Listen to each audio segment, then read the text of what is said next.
আজকে এমনভাবে আলু দিয়ে দেশি মুরগির ঝোল রান্না করব যা একবার খেলে আবার চাবে সব।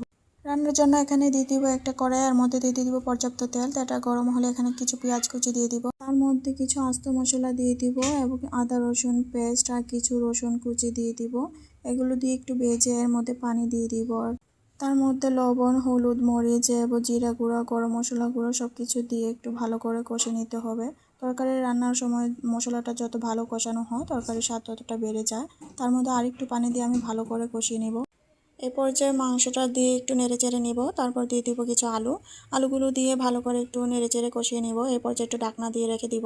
ঢাকনা উঠিয়ে কিছুক্ষণ পর পর আমি নেড়েচেড়ে ভালো করে কষিয়ে নিতে হবে। কষানোটা ভালো হলে তরকারিটার স্বাদ বেড়ে যায়। আমার কষানো হয়ে গেছে, আলুটা কিছু সিদ্ধ হয়ে গেছে। এই পর্যায়ে দিয়ে দিব পর্যাপ্ত পরিমাণ ঝোল। যে যতটুকু ঝোল খেতে চান, আমার কাছে দেশি মুরগির ঝোলটা ভালো লাগে তাই একটু বেশি করে নিয়ে নিলাম।